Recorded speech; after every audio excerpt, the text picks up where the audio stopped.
Hi guys, you join me today in the Toyota Auris Hybrid. Now, I didn't intend to drive this car today, and I certainly didn't intend to do a review on this car, but my car's in the garage, my GT86 is in a Toyota garage, and they've decided to kindly give me this car for the day. So I thought, oh, why not? I've recently done a review on the Nissan Leaf. I really enjoyed that car, so I thought, well, what else alternatively is out there? Because coincidentally, this car is about £22,500, which is exactly the same price as the base model Nissan Leaf. So I know this car's been out since 2016 now, so it's been out for a good couple of years, but I've never driven one. So I was curious to know how the hybrid compares to the full electric vehicle. So firstly, the styling on the Auris isn't the greatest. I mean, all of these things are subjective, it's down to you, but this is not a good looking car by any stretch of the imagination. I mean, I know a lot of people aren't a big fan of the Leaf's design, but I have to say the Leaf is a much better looking car than this. I'd have the Leaf every day of the week over this. And then you get inside this car and the interior is really dire. It's just awful. You might think the plastics in the Leaf are pretty bland and scratchy and horrible, but this is a sort of a new level. This is 2 years back of sort of Japanese hard dark plastics. I mean, these really are quite offensive. You know, you wouldn't leave your German car to get into one of these. It's really not a nice place to be. It's quite depressing. It does have quite a nice infotainment screen. It's quite clear and easy to use, the touch screen. That works quite well. There's not too many buttons. I'd say there's a few less buttons on this than the Leaf, so it's a little bit easier in that respect to get your head around. But generally speaking, this is not a great place to be. Okay, so let's talk about some of the features on this car being a hybrid. So it has a 1.8 litre 4-cylinder petrol engine, which produces a whopping 98 brake horsepower. Yes, you heard that correctly, 98 brake horsepower. I can't understand how this car produces so little power. I don't think it produces that much torque either. Like I said, because I wasn't expected to drive this car today, I haven't really done my research, so it's just a little snippets I've picked up from looking on the internet. But even though the 1.8 engine is weedy, it's connected up to an electric motor, and this is where things get a little bit better, because the electric motor will actually produce 80 brake horsepower of power and 207 newton meters of torque, which is fairly significant, which sort of makes up for the deficit of that pretty weedy petrol engine. So combined, this car has about 180 brake horsepower, something like that, and a significant amount of torque, something like 350 newton meters of torque. So that sounds pretty impressive, but when you drive it, you're just not aware of that at all, because it doesn't feel remotely responsive, and the 0 to 60 times also sort of testify that, because this gets to 60 in just under 11 seconds, where you compare that to the new Nissan Leaf, and that gets to 60 in just under 8 seconds, and you really can feel the difference. You put your foot down in this car, it makes quite a bit of noise, and nothing really significant happens, apart from you get quite a thrashy engine note from that 1.8 litre 4-cylinder. You hear a bit of whooshing from the motor, but it doesn't feel torquey, it doesn't feel accelerative, it doesn't feel urgent, or anything like the same level that the Leaf feels instantaneously torquey and quick. This doesn't even feel diesel quick, it feels puny petrol kind of acceleration. You don't even notice that the fact that it's got an electric motor torque filling and helping it out. It's really strange. I can only guess it's something to do with the fact that it's got a CVT gearbox and it's quite slow-witted, so it never sort of keeps you in the zone for having the torque. I'm not sure how much this car weighs, because, like I said, I haven't really done my research, but I'm guessing it's quite heavy, because I just can't get my head around how a car that's got this much potential on paper can feel so sluggish and so slow-witted. So I'm going to talk you through the different modes on this car now. So it's got 3 different modes. There's 3 buttons down by the handbrake down here, One of them says EV mode on it, and basically what that means is if you press EV mode, let's see if I can slow right down. If you press EV mode, it'll run, I should say, purely on the electric battery and the electric motor.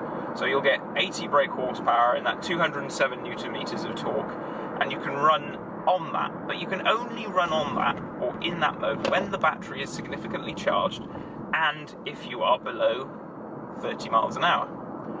Now, I've just gone below 30 miles an hour and it is running on battery, but the moment you go over 30 miles an hour, it kicks the petrol engine back into life and you're running back on the petrol.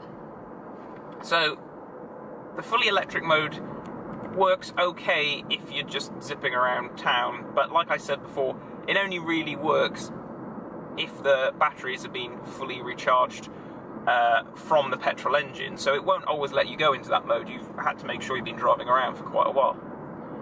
So the mode beyond that then is then called Eco mode.